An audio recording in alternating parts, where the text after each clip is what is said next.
Om Swastiastu. Izinkan saya, Putu Agus Sudiasa SPD MPD, calon guru penggerak angkatan ke-10 dari SMA Negeri 1 Sukawati, Kabupaten Gianyar. Pada kesempatan kali ini, saya akan memaparkan tentang aksi nyata modul 1.4, yakni budaya positif. Rencana tindakan untuk aksi nyata saya adalah dilatar belakangi oleh adanya siswa tidak suka peraturan, karena selama ini jika mereka melakukan pelanggaran maka akan mendapatkan hukuman dan cenderung akan mempermalukan dirinya.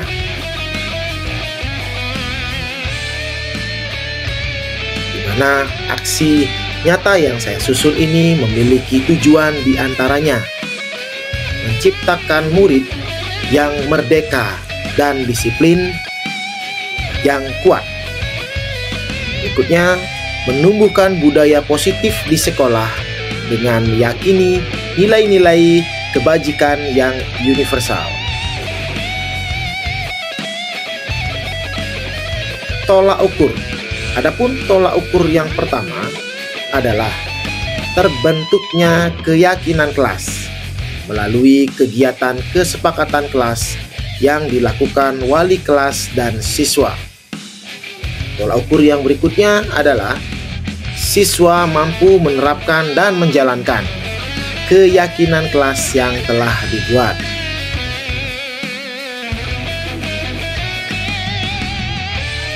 Langkah-langkah tindakan yang dilakukan.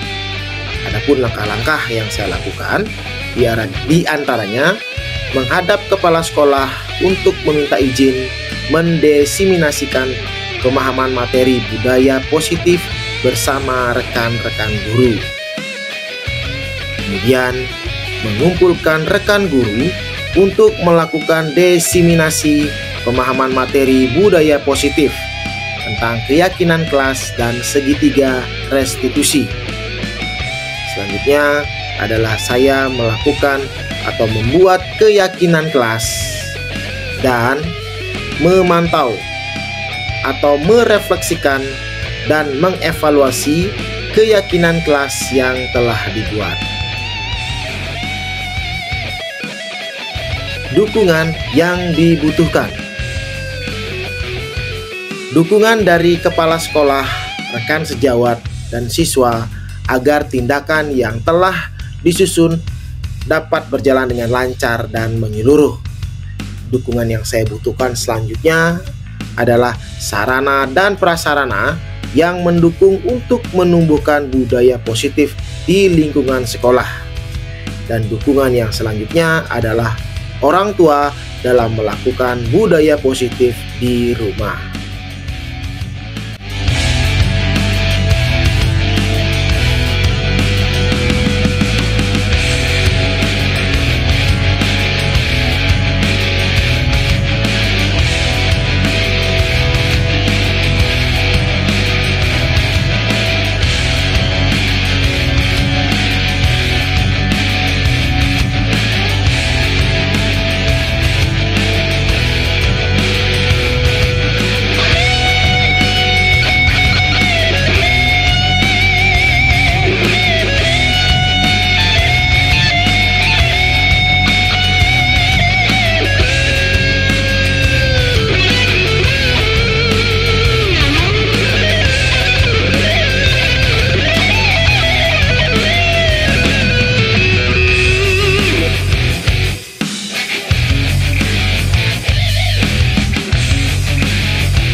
Swastiastu. Om Swastiastu. Assalamualaikum warahmatullahi wabarakatuh. Salam sejahtera untuk kita semua. Namo Buddhaya, salam rahayu. Mohon izin teman-teman, pagi ini kita akan desiminasi tentang program calon guru penggerak angkatan ke-10. Mohon izin, saya Putu Agus Sudiasa SPD IPD, pengiriman dari SMA Negeri 1 Sukawati, Kabupaten Gianyar, sebagai calon penggerak angkatan ke-10. Nah, pada pagi ini kita akan membahas salah satu topik yang menurut kita semua adalah topik yang sudah terbiasa kita laksanakan, bukan sesuatu hal yang baru, yakni budaya positif. Namun budaya positif ini perlu kita dorong kembali, perlu kita galakkan lagi agar mencapai tujuan daripada visi kita sebagai seorang guru, yakni pelayanan terhadap peserta didik. Jadi di dalam budaya positif ini terdiri dari beberapa poin, diantaranya adalah perubahan paradigma belajar, di mana paradigma kita yang guru adalah kita menuntut siswa, tapi di era sekarang ini adalah kita menuntun siswa. Kemudian adanya disiplin positif, kita meyakini bahwa disiplin positif itu sekali lagi kunci. Apapun yang kita lakukan, disiplin adalah kunci. Kemudian nilai-nilai kebajikan apa yang akan kita dorong kepada peserta didik agar peserta didik kita semakin hari semakin baik. Kemudian ada kebutuhan dasar manusia yang harus kita pahami betul. Kemudian motivasi perilaku manusia, apakah dari intrinsik ataupun ekstrinsik. Kemudian posisi kontrol guru. Nah, ini posisi kontrol guru ini penting bagi kita Bapak Ibu, sehingga kita bisa melayani siswa apabila siswa dalam kondisi bermasalah. Kemudian keyakinan kelas. Nah, keyakinan kelas ini berbeda dengan kesepakatan kelas. Jadi keyakinan kelas ini adalah sesuatu tindakan di mana lebih datang dari dalam diri siswa itu sendiri. Kemudian yang terakhir adalah segitiga restitusi, di mana proses kita untuk melakukan perbaikan terhadap permasalahan yang dihadapi oleh peserta didik kita. Baik, kita akan mulai dari hal yang pertama, yakni perubahan paradigma belajar. Di mana pembelajaran dengan paradigma baru ini penting Bapak Ibu. Di calon guru penggerak, teman-teman apabila nanti ada di calon guru penggerak, di awal modul 1.1 itu sudah sangat kita diberikan pemahaman terhadap paradigma pembelajaran dari Ki Hajar Dewantara. Di mana pembelajaran dengan paradigma baru merupakan pembelajaran yang dirancang berdasarkan prinsip pembelajaran berdiferensiasi. Kemudian sehingga para peserta didik belajar sesuai dengan kebutuhannya berdasarkan tahap perkembangan sesuai teori psikologi modern untuk mewujudkan profil pelajar Pancasila. Jadi berdiferensiasi itu sudah yang terapkan di kelas 10, di mana dalam pembelajaran PJOK dengan materi nafsa itu anak-anak bebas untuk mengumpulkan tugasnya. Ada yang dengan puisi, ada yang dengan lagu, ada yang komik, dan itu sudah saya unggah di media sosial saya. Dan itu juga Bapak Ibu atau teman-teman juga bisa menerapkan, karena kita sadari bahwa peserta didik kita itu sesuatu yang unik, memiliki kelebihan dan keterampilannya masing-masing, sehingga nanti ujungnya tercapai profil pelajar Pancasila. Kemudian miskonsepsi tentang teori kontrol. Nah, di sini dulu kita beranggapan bahwa ilusi guru adalah mengontrol murid, sekali lagi mengontrol murid. Kemudian ilusi bahwa kritik dan membuat rasa bersalah mampu menguatkan karakter. Nah, itu nanti ada di posisi guru, posisi kontrol guru. Kemudian ilusi bahwa semua penguatan positif, efektif dan bermanfaat. Kemudian yang terakhir adalah ilusi bahwa orang dewasa berhak memaksa. Nah, ini perlu kita seragamkan.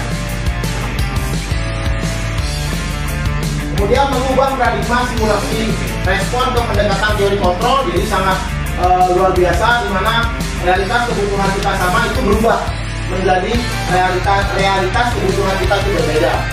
Kemudian semua orang melihat hal yang sama. Sekarang berubah menjadi setiap orang memiliki gambaran yang berbeda. Kita mencoba mengubah orang agar berpandangan sama dengan kita, tetapi di saat ini adalah kita berusaha memahami pandangan orang lain tentang dunia. Orang lain bisa mengontrol saya. Kalau sekarang hanya Anda yang bisa mengontrol diri Anda. Saya bisa mengontrol orang lain. Kalau saat ini Anda tidak bisa mengontrol orang lain dan lain sebagainya. Nah, kita lanjut kepada disiplin positif. Disiplin berasal dari kata disiplina, yang artinya belajar. Disiplin mengacu pada disiplin diri yang memiliki tanggung jawab terhadap apa yang dilakukan berdasarkan nilai-nilai yang diyakini. Jadi, sebagai pendidik, tujuan kita adalah menciptakan peserta didik yang memiliki disiplin diri sehingga mereka berperilaku mengacu kepada nilai-nilai keyakinan universal dan memiliki motivasi intrinsik dalam perubahan perilaku ke arah yang lebih baik. Jadi saya yakin teman-teman, Bapak Ibu guru juga sudah setiap hari, setiap saat, baik memulai pelajaran inti hingga penutup, pasti teman-teman mendorong para peserta didik atau para siswa-siswi kita supaya disiplin. Penelitian yakin inilah dasarnya supaya anak-anak kita ke depannya adalah berperilaku yang baik. Nah, nilai-nilai selanjutnya adalah nilai-nilai kebajikan. Contoh dari nilai kebajikan ada institusi organisasi yaitu profil pelajar Pancasila. Jadi ini kita harus kunci teman-teman. Pelajar profil Pancasila itu beriman dan bertakwa pada Tuhan Yang Maha Esa dan berakhlak mulia, berkebudayaan global, gotong royong, mandiri, kreatif dan bernalar kritis. Kemudian Ibo Premediers atau program PYP, toleransi, rasa hormat, integritas, mandiri, menghargai, antusias, empati, pengetahuan, kreativitas dan seterusnya. Dan yang terakhir adalah keterampilan hidup atau life skill, di mana dapat dipercaya, lurus hati, mendengar yang aktif, tidak merendahkan orang lain. Nah ini cacat teman-teman, tidak merendahkan orang lain dan memberikan yang terbaik dari diri kita. Nah ini yang penting juga Bapak Ibu, terkadang kita di dalam kelas selalu justifikasi bahwasanya siswa ini begini, siswa itu begitu, tanpa kita mendasari diri kita bahwa manusia itu memiliki kebutuhan dasar. Kebutuhan dasar yaitu kebutuhan dasar manusia adalah segala sesuatu yang kita lakukan untuk mendapatkan apa yang kita inginkan. Seluruh tindakan yang kita lakukan memiliki tujuan tertentu dan semua usaha terbaik kita dilakukan adalah dalam rangka agar kebutuhan dasar terpenuhi dengan baik. Apabila kebutuhan dasar para peserta didik kita, termasuk kita Bapak Ibu guru terpenuhi, saya meyakini bahwa peserta didik kita akan melakukan hal yang luar biasa juga di dalam proses pembelajaran. Jadi 5 kebutuhan dasar manusia yang perlu kita pahami dan kita kuatkan adalah, yang pertama adalah bertahan hidup, makanan, pakaian, tempat tinggal, keamanan dan kesehatan. Bagaimana peserta didik kita bisa berprestasi? Bagaimana peserta didik kita bisa menunjukkan potensi dirinya jika bertahan hidupnya tidak maksimal? Kemudian kasih sayang dan rasa diterima. Rasa diterima, dipedulikan, berbagi, kerjasama, menjadi bagian dalam kelompok. Terkadang anak-anak kita di kelas yang dalam kondisi tanda kutip nakal, itu pada prinsipnya mereka memiliki kebutuhan dasar, yakni pengen diterima, pengen dipedulikan. Maka dari itu kita harus tahu dulu tentang kebutuhan dasar siswa tersebut. Kemudian penguasaan terdiri dari harga diri, keinginan untuk dianggap, memimpin, berprestasi, diakui dan didengar. Kadang juga peserta didik pengen merasa didengar, maka dia kadang-kadang show off di kelas. Ya kalau show off itu ke arah yang positif, tapi ke arah yang negatif, nah ini yang perlu kita pressure. Kemudian yang berikutnya adalah kebebasan. Mandiri, memiliki pilihan, mencoba hal yang baru, mampu mengendalikan arah dirinya. Berarti anak tersebut perlu sebuah kebebasan. Dan yang terakhir adalah kesenangan, bermain, humor, antusiasme, dan tertawa. Jadi kita juga harus membangun kebutuhan dasar manusia melalui sebuah kesenangan. Nah ini adalah 5 kebutuhan dasar manusia yang semestinya dipenuhi oleh peserta didik dan kita sebagai Bapak Ibu guru. Lanjut, 5 kebutuhan dasar itu akan lebih maksimal lagi apabila ada yang mendorong, yang disebut dengan motivasi. Dimana motivasi itu kita dorong memang terlahir dari dirinya sendiri atau muncul dari dirinya sendiri. Dimana ada untuk menghindari ketidaknyamanan atau hukuman, kemudian untuk mendapatkan imbalan atau penghargaan diri orang lain, dan untuk menjadi orang yang mereka inginkan dan menghargai diri, serta nilai-nilai yang mereka percaya.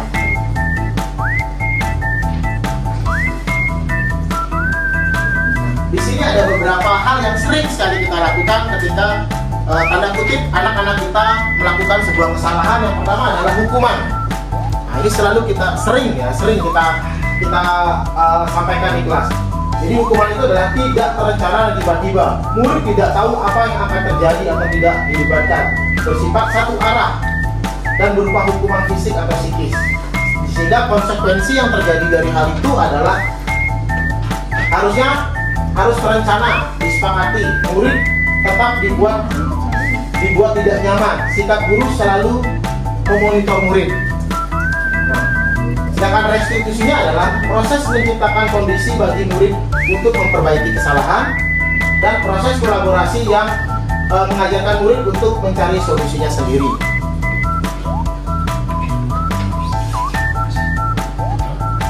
Nah, Bapak Ibu, di dalam proses penanganan peserta didik, karena kebetulan di sini juga ada beberapa teman-teman dari guru BK, guru TIK, guru P3K, guru-guru baru, guru yang sangat fresh ya. Ini penting ya, bahwasanya kontrol kita sebagai seorang guru ada 5. Yang pertama adalah sebagai penghukum. Seperti apa itu penghukum nanti kita bahas. Kemudian membuat rasa bersalah. Jadi apa yang dilakukan gurunya itu, kita nggak tahu bahwa apa yang kita lakukan itu sebenarnya adalah membuat perasaan bersalah pada peserta didik. Kemudian teman.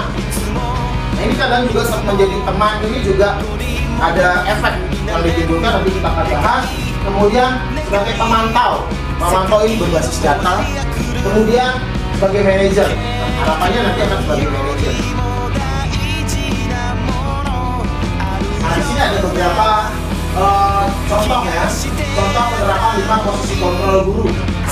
Kasusnya adalah siswa tidak memakai atribut lengkap saat upacara bendera. Mungkin ini kalau teman-teman teringat opening film Dilan ya, dimana Dilan saat upacara bendera itu dimarahi sama gurunya sehingga berantem. Nanti kita akan bahas itu. Dimana hukumannya hormat pada bendera selama 1 jam.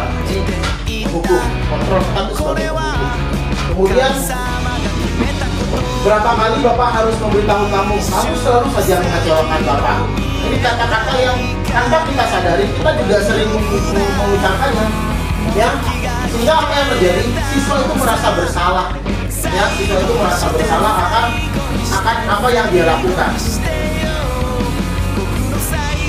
Kemudian sering juga kita mengucapkan adalah, apakah kamu tahu kesalahanmu nak? Kira-kira bagaimana kamu memperbaiki kesalahanmu? Nah, inilah yang kita harapkan keluar dari kita. Jadi jawaban itu memang jawaban asli, jawaban real daripada anak-anak kita sendiri. Dan yang kita selalu melakukan restitusi. Ya, bagaimana kamu memperbaikinya? Nah, itu selalu kita dorong supaya teman-teman kita menemukan siswa yang bermasalah, selalu tidak judge mereka. Kita tanya dulu apakah dia tahu atau tidak bahwa apa yang dilakukan itu salah.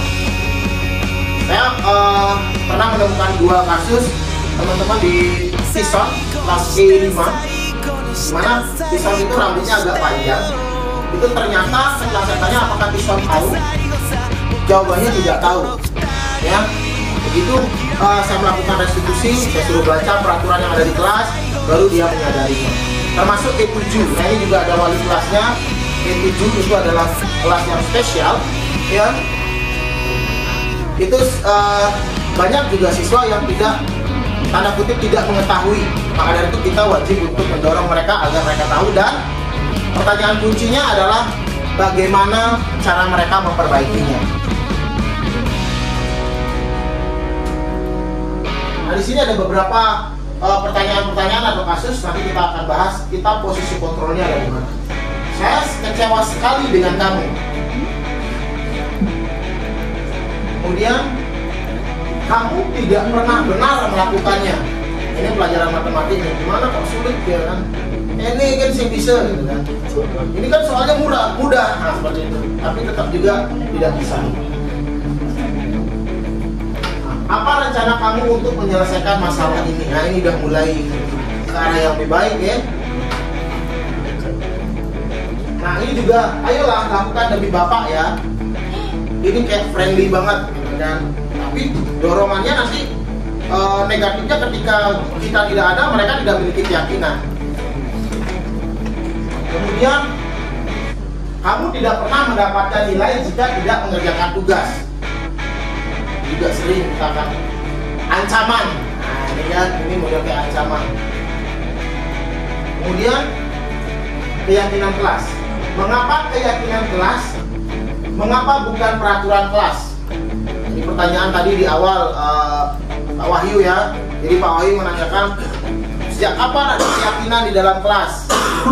Nah, jadi keyakinan itu lebih kepada intrinsik. Jadi faktor pendorongnya, faktor motivasinya adalah motivasi dari dalam, motivasi intrinsik. Kalau peraturan, apakah kita semua mengikuti sebuah peraturan?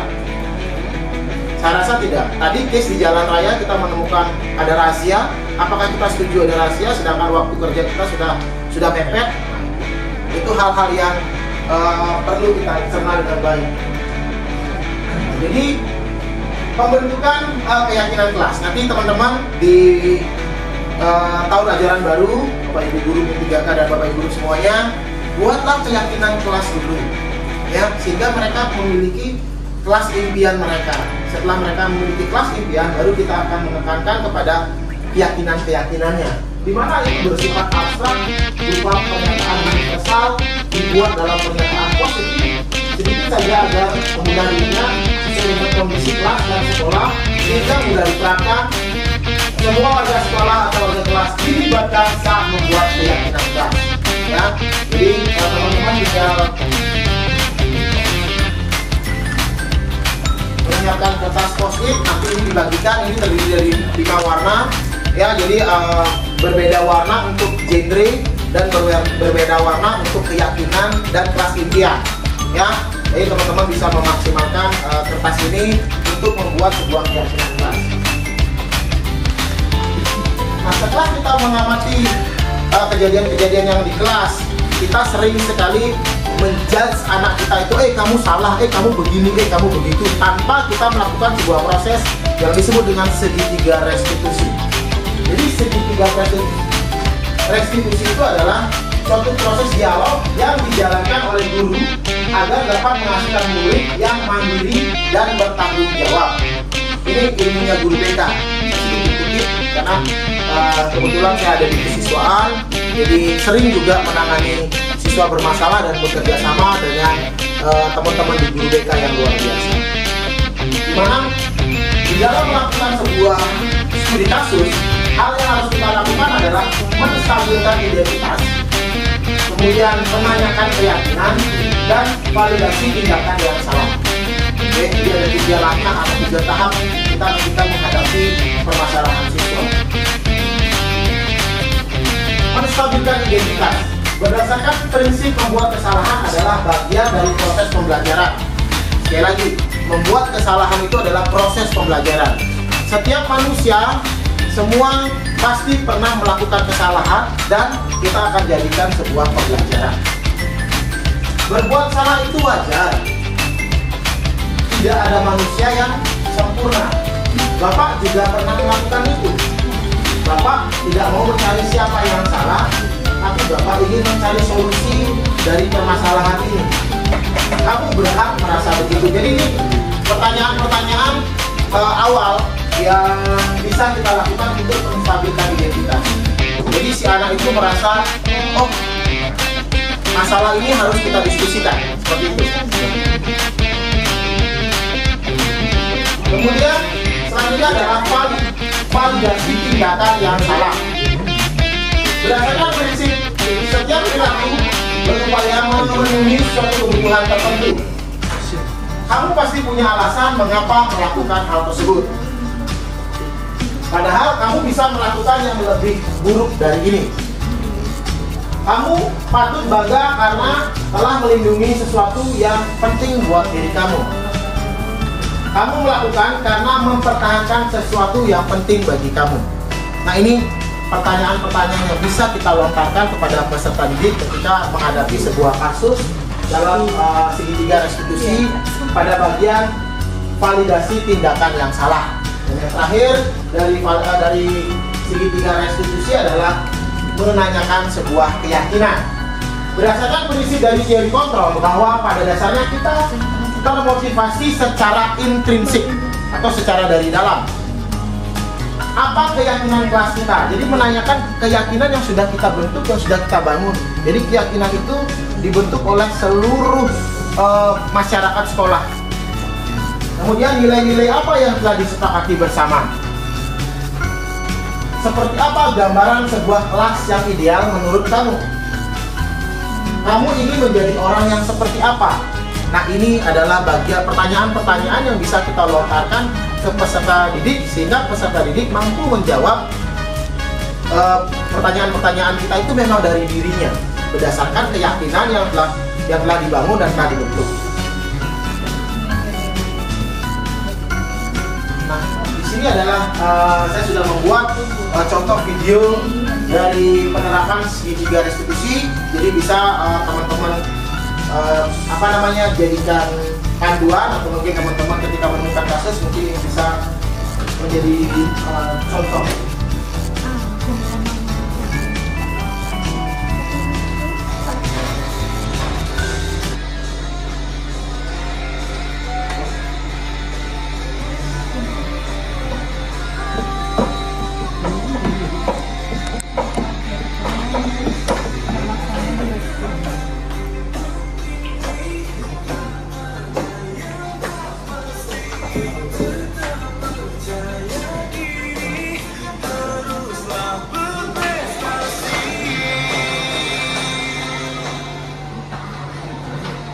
Satria, kamu ngapain sana? Oke, selesai pembelajaran, nanti kita ngobrol ya. Kita akan cari waktu untuk mendiskusikan. Oke? Raih semua mimpimu, jadikan yang kau mau.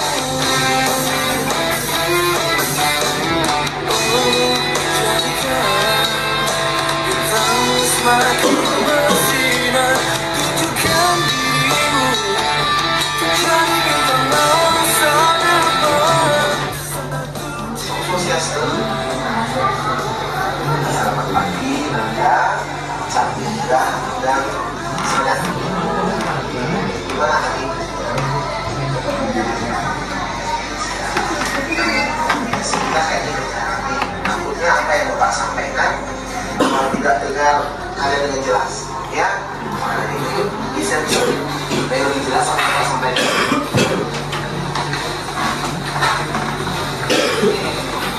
Relax saja ya. Jadi ini komunikasi yang Bapak cuma melanjutkan dari apa yang Bapak sampaikan tadi. Ya, Bapak tadi melihat anak-anak di depan kelas kayaknya baru datang. Ya, Bapak melihat anak-anak masih membawa sesak-napas dan botol air minuman itu pasti ke masalah pabrik. Menurut Ibu gitu.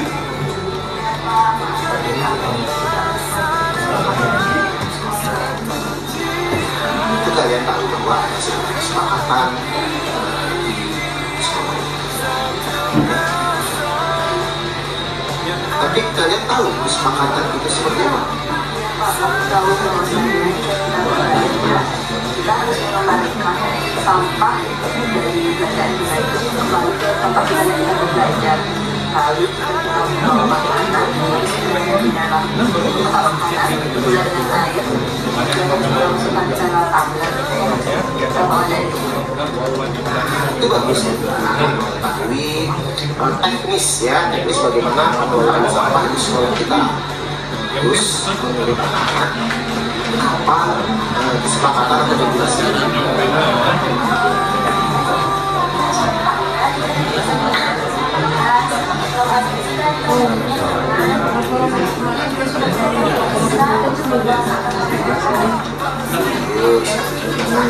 Setelah kalian mengetahui manfaat dari peraturan tersebut, kenapa kalian masih menolak?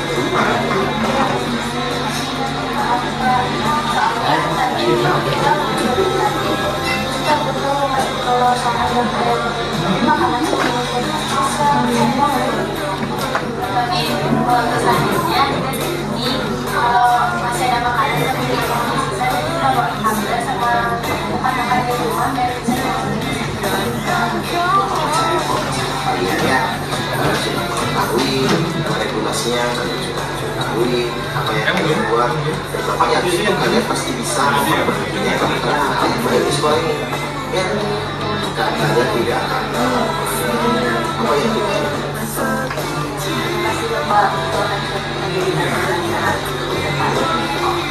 baik, sudah jelas. Kalau Pak Agung rangkum dulu ya. Pertama, kalian mengetahui kesalahan yang dilakukan. Kesalahannya adalah melanggar kesepakatan sekolah yang sudah kita yakini bersama. Kemudian kalian siap untuk memperbaiki. Ya, dan Bapak harap juga kalian bisa menjadi kesalahan yang baik di sekolah. Oke, baik. Kalau sudah jelas, silakan anak-anak untuk kembali ke kelas atau kembali ke kelas ya. Terima kasih. Oke, demikian salah satu contoh segitiga restitusi yang saya terapkan di SMA Negeri 1 Sukawati tentang satu kasus.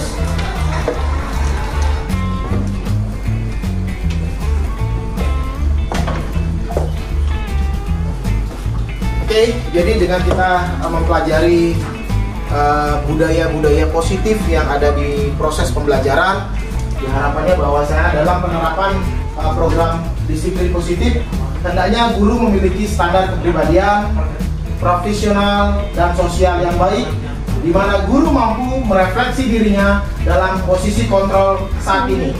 Bagaimana perjalanan dirinya sebagai among atau manajer yang menuntun murid-muridnya menjadi insan yang mandiri, merdeka, dan bertanggung jawab. Jadi merupakan standar nasional pendidikan.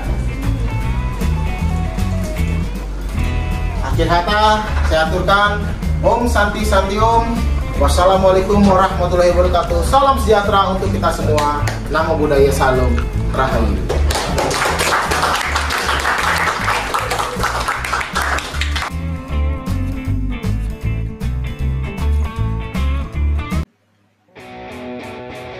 Berikut merupakan foto-foto dari langkah-langkah yang sudah saya lakukan, di mana diawali dengan berkoordinasi dan berkolaborasi dengan Bapak Kepala Sekolah, menuangkan ide-ide yang akan saya terapkan di dalam aksi nyata. Setelah itu, saya berkolaborasi dan berkoordinasi dengan tim IT SMA Negeri 1 Sukawati dan rekan sejawat guru PJOK di SMA Negeri 1 Sukawati untuk merancang aksi nyata tersebut. Berikut merupakan kegiatan pembuatan keyakinan di kelas. Om Swastiastu. Assalamualaikum warahmatullahi wabarakatuh. Salam sejahtera untuk kita semua. Namo Buddhaya Salam. Salam kebajikan, harmoni. Selamat pagi anak-anak. Oke, pagi ini kita akan membuat sebuah kelas impian, ya. Jadi kelas impian dan keyakinan kelas. Jadi apa itu kelas impian? Kelas impian yang Bapak maksud ini adalah anak-anak memiliki mimpi bahwa kelas yang nyaman, kelas yang ideal itu seperti apa. Nanti anak-anak tulis satu saja yang menjadi inti daripada kelas impian anak-anak. Jadi ditulis di kertas yang sudah Bapak kasih. Untuk keyakinan kelas itu pakai untuk perempuan yang berwarna pink, ya, berwarna pink. Nah, sedangkan untuk yang laki-laki itu berwarna kuning, ya. Terus sekali lagi, kelas impian itu adalah mimpi anak-anak tentang sebuah kelas di mana kelas tersebut nyaman dan yang lain-lainnya. Apa mimpi anak-anak yang ada di dalam kelas tersebut? Kemudian selanjutnya adalah keyakinan kelas. Jadi keyakinan kelas itu adalah upaya anak-anak untuk mencapai daripada mimpi anak-anak itu. Harus ada keyakinan. Kenapa keyakinan? Karena keyakinan itu munculnya dari dalam diri anak-anak. Kalau anak-anak sudah meyakininya, maka anak-anak akan melakukannya dengan baik.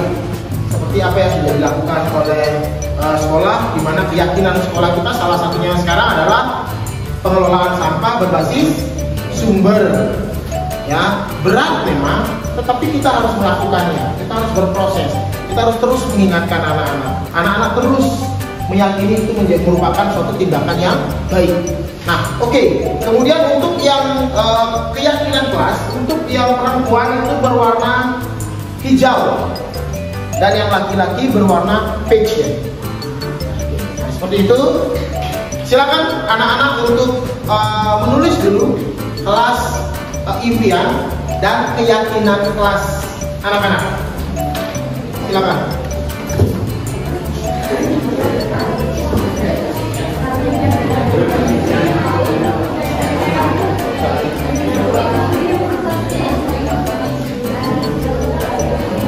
Sekali lagi silakan ditulis anak-anak. Tulisan anak-anak itu mencerminkan karakter anak-anak.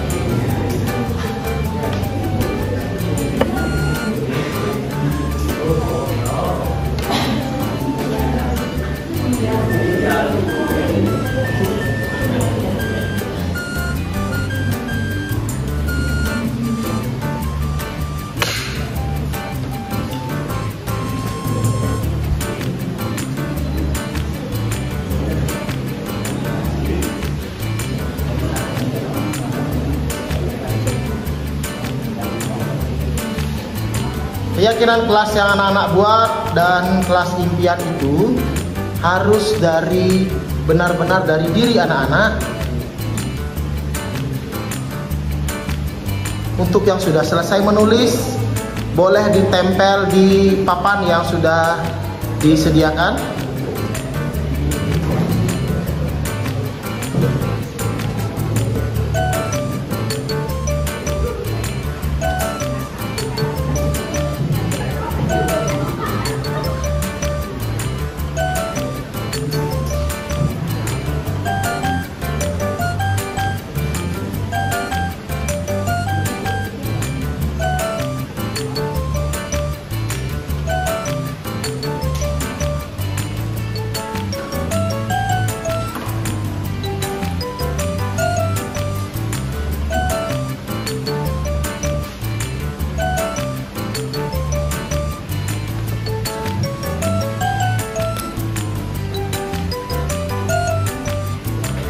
Oke, untuk yang sudah menulis, sekali lagi dipersilakan untuk menempel di papan tulis yang telah disediakan. Jadi di sini ada kelas impian dan keyakinan kelas. Oke, dipersilakan anak-anak.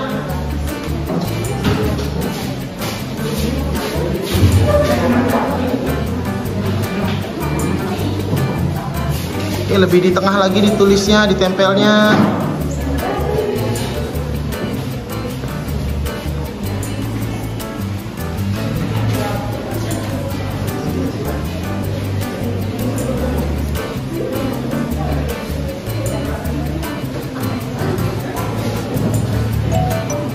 Oke, sekali lagi silakan untuk yang sudah menulis untuk bisa menempelnya.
Ini sangat luar biasa, di mana masing-masing individu memiliki mimpi, memiliki impian tentang sebuah kelas yang nyaman, aman, ya. Dan kita meyakini bahwa kelas yang aman, kelas yang nyaman itu harus disupport oleh seluruh anak-anak yang ada di kelas ini. Ya, tanpa adanya support system yang bagus, maka impian kita semua tidak akan terwujud. Ya, nanti kita akan resume, kita akan rangkum daripada impian anak-anak dan keyakinan kelas kita. Oke, akhir kata Bapak aturkan Om Santi Santi Santi Om. Wassalamualaikum warahmatullahi wabarakatuh. Salam sejahtera untuk kita semua. Namo Buddhaya, satu harmoni.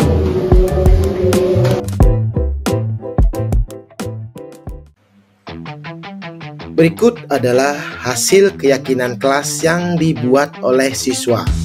Jadi, pada intinya, setiap siswa memiliki keyakinan bahwa kelas yang mereka dambakan adalah kelas yang aman, kelas yang nyaman, kelas yang memberikan ruang kepada mereka untuk berekspresi, mengeluarkan pendapat, dan berkreasi.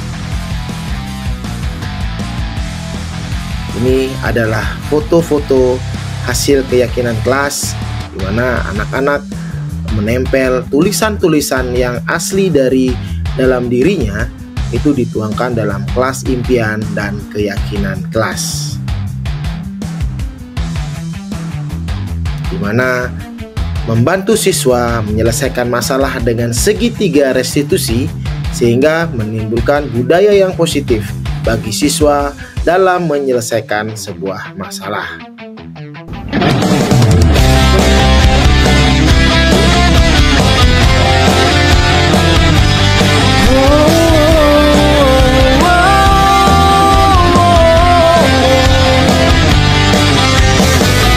Di dalam hidup ini tak ada yang tak pasti, tetap percaya diri, teruslah berprestasi.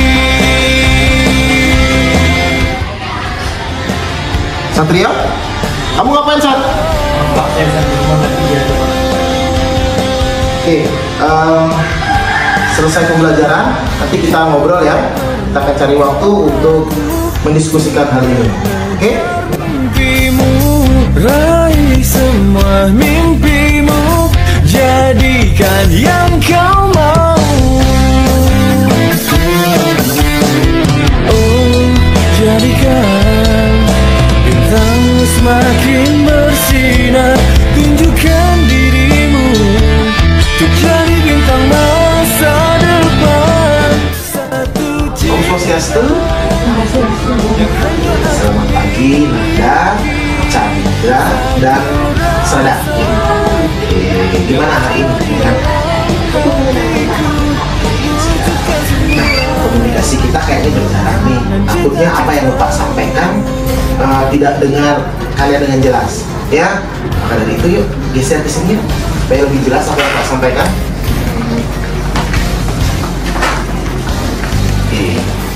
Relax aja ya. Jadi ini komunikasi yang nggak bikin kalian tegang lah ya. Bapak cuma melanjutkan dari apa yang Bapak sampaikan tadi ya. Bapak tadi melihat anak-anak di depan kelas kayaknya baru datang dari kantin ya. Cuman Bapak melihat anak-anak masih membawa sisa makanan dan botol air minuman itu masih kemasan pabriknya. Menurut kalian gimana? Ya Pak, maaf tadi kami tidak mendapatkan kesepakatan dari sekolah. Itu kalian tahu bahwa ada sebuah kesepakatan di sekolah ya? Tapi kalian tahu kesepakatan itu seperti apa? Ya Pak, kami tahu bahwasanya jika kita berbelanja, kita harus mengembalikan sampah dari belanjaan kita itu kembali ke tempat di mana kita berbelanja. Lalu jika kita membawa makanan harus berada di dalam kotak makanan, begitu pula dengan air yang harus kita masukkan ke dalam tumbler yang harus kita bawa dari rumah. Nah, itu bagus nih. Anak-anak mengetahui teknis bagaimana pengelolaan sampah di sekolah kita. Terus menurut anak-anak, kenapa kesepakatan atau regulasi itu dibuat? Supaya kita terbiasa membersihkan kelas. Kalau kelas bersih kan kita belajarnya nyaman. Setelah itu juga supaya kita terbiasa membahasakan Bagus.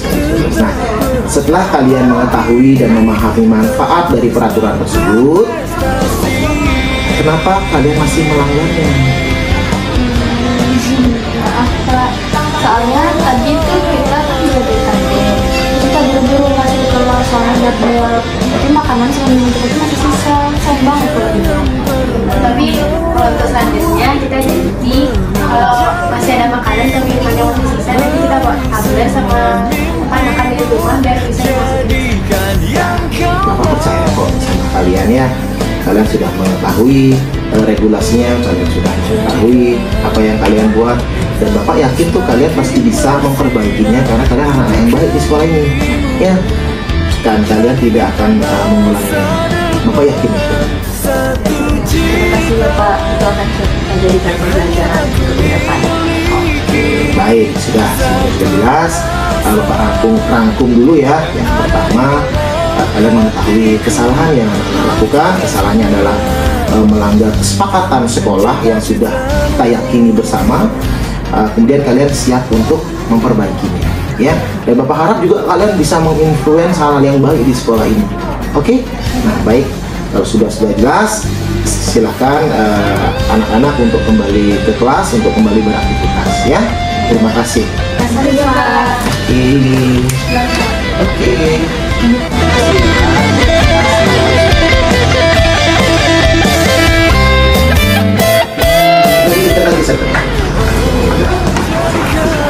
Oke, Swastiastu, Satria, selamat pagi. Gimana? Menyenangkan Pak. Satria, kita komunikasi santai ya, jadi Satria nggak usah tegang, kita ngobrol biasa ya. Satria ya? Iya Pak. Kamu sudah makan? Sudah Pak. Kebetulan Bapak ada kue nih. Mau? Nanti kalau mau ambil aja ya. Oke, Bapak lanjutkan pembicaraan kita waktu tadi di kelas ya, dimana Bapak pada saat mengajar itu melihat Satria dengan gelagat yang tidak sama dengan teman-teman lain. Ternyata Satria like IG pada saat mengajar. Itu benar. Maaf Pak, saya tidak ada maksud apa dan saya cuma sengaja tadi Pak. Iseng ya? Baik. Tapi kamu meyakini bahwa yang kamu lakukan tersebut tidak sesuai dengan kesepakatan sekolah? Iya Pak, tapi sebenarnya karena saya live dan untuk kedepannya sangat akan mengulangi kita sejauh ini Pak. Artinya kamu tahu kalau kamu itu salah ya. Nah, tahu kesepakatan sekolahnya itu kayak apa? Pak, menurut saya pribadi kita tidak perlu menggunakan smartphone dari awal ke pembelajaran dimulai, dan jika guru sudah memberikan izin untuk menggunakan smartphone, kita boleh menggunakannya. Itu saja. Dan juga mencari materi untuk pembelajaran di sekolah. Artinya menggunakan smartphone di sekolah ini boleh, itu yang pertama. Kemudian untuk apa? Satu, tentu dari yang ada kaitannya dengan pembelajaran, ya. Yang kedua, ujian, ya. Yang ketiga, menghubungi orang tua ketika ada kenapa-kenapa. Oke, jadi di sekolah ini tidak melarang Satria untuk menggunakan handphone, tetapi bisa mendalami. Oke, nah Satria tahu tuh kalau Satria itu melanggar peraturan ya. Oke, kira-kira untuk apa sih Sat peraturan itu dibuat? Menurut saya pribadi, peraturan itu dibuat karena supaya kita bisa mentaati peraturan tersebut dan tidak melanggarnya seperti kasus saya ini. Itu saja. Nah, ketika proses pembelajaran kamu asik main HP, kamu fokus nggak sama pembelajaran? Karena mata kita dan otak kita terfokus ke smartphone kita untuk mencari hal yang lain di beda dengan materi pembelajaran tersebut. Aku tahu ya. Nah, Satria kan udah tahu tuh permasalahannya, kesepakatannya dari keyakinan kelas kita bahwa tentang penggunaan smartphone, ya kan?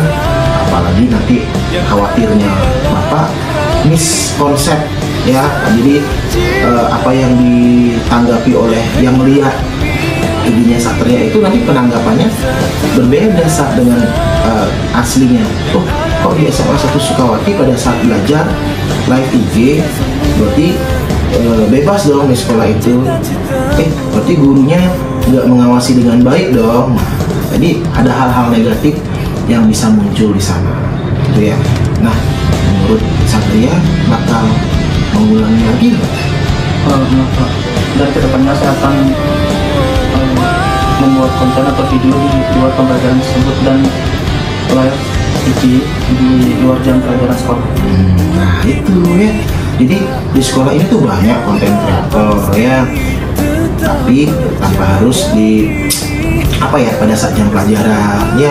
Nanti sekali lagi ini persepsi lah antara Satria dengan audiens yang nonton ya.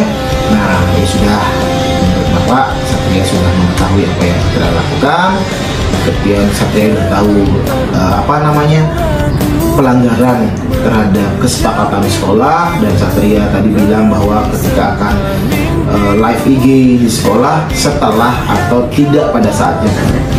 Nah satu hal Satria, kalau boleh Bapak pesan gitu ya, nanti kontennya tentang budaya positif yang ada di sekolah ini ya, seperti bagaimana anak-anak di sini berprestasi, bagaimana guru-guru di sini mengajar dengan baik ya kan, bagaimana guru-guru menyiapkan proses pembelajaran hingga evaluasinya, termasuk budaya-budaya buang sampah ya, itu budaya-budaya positif. Bapak yakin nanti kontennya pasti menarik. Bisa kira-kira Satria? Bisa Pak. Oke, baik. Sudah, itu bagus ya Satria, tolong ditingkatkan kontennya, Bapak support 100% apa yang Satria lakukan ya, dengan catatan di luar jam pembelajaran dan kontennya adalah positif ya, yang sifatnya membantu. Boleh mengkritisi tapi yang sifatnya membantu. Oke, Satria sekarang boleh kembali ke kelas, boleh melakukan aktivitas yang lainnya. Hati ya. Halo, perkenalkan nama saya Utami Yogiswari. Saya merupakan wali dari kelas 10 XE7 dan saya juga merupakan teman sejawat dari Bapak Agus Sudiase. Selama ini kami belum pernah mendengarkan dan diberikan penjelasan tentang disiplin positif. Tetapi semenjak Bapak Agus Sudiase memberikan kami pencerahan ataupun dipaparkan materinya, kami lebih mengerti dan lebih paham apa sih itu disiplin positif, dan yang pastinya sangat bermanfaat untuk kami semua. Selama ini pada saat siswa membuat masalah atau dia tidak membuat PR atau dia terlambat sekolah, kami langsung menghukumnya. Kami tidak bertanya apa alasan atau kami tidak mencari solusi terlebih dahulu, tetapi kami langsung memberikan hukuman agar anak itu nantinya cepat jera. Tapi ternyata itu merupakan kesalahan dan ada sedikit yang tidak benar di situ, karena disiplin positif kita harus diajarkan bagaimana kita mencari solusi, bagaimana kita mencari jalan keluar yang harus kita bicarakan dan diskusikan supaya nantinya akan mendapatkan hasil yang terbaik. Terima kasih kami ucapkan kepada Bapak Agus Sudiase sudah memberikan penjelasan materi yang sangat luar biasa kepada kami, dan kami lebih paham mengenai disiplin positif. Terima kasih. Setelah mendengar testimoni dari rekan sejawat, berikut juga ada testimoni dari siswa. Om Swastiastu, perkenalkan saya Ibadah Biasa dari kelas 3 Bapak. Jadi saya ini adalah satu siswa yang diajarkan oleh Pak Agus. Dan selama saya diajar oleh Pak Agus, bapaknya asik dan juga memang bapaknya benar-benar bisa bersosialisasi dengan siswa-siswi SMA 1 Sukawati. Dan juga banyak nasihat-nasihat yang sudah diberikan kepada Bapak dan saya terima dengan sangat baik dan saya terapkan di kehidupan saya sendiri. Dan juga bapaknya sangat asik dan banyak pengalaman-pengalaman yang sudah diberikan oleh bapaknya. Dan saya selaku sendiri mengucapkan terima kasih kepada Bapak yang sudah banyak mengajarkan saya, dan terima kasih Bapak. Dalam penerapan program disiplin positif, hendaknya guru memiliki standar kepribadian, profesional, dan sosial yang baik, di mana guru mampu merefleksi pada posisi kontrol saat ini bagaimana perjalanan dirinya sebagai among atau posisi sebagai manajer yang menentukan siswa menjadi insan mandiri, merdeka, dan bertanggung jawab. Refleksi pembelajaran yang didapatkan dari pelaksanaan tersebut adalah ukuran keberhasilan dalam aksi nyata ini adalah jika sekurangnya 80% murid telah menunjukkan budaya positif sesuai kesepakatan kelas dan keyakinan kelas yang telah disusun bersama. Setiap pelanggaran yang terjadi akan dibuat catatan untuk refleksi dalam implementasi dan penguatan budaya positif. Demikian pemaparan saya tentang budaya positif. Akhir kata saya aturkan Om Santi Santi Santi Om. Salam guru penggerak, bergerak, tergerak, menggerakkan.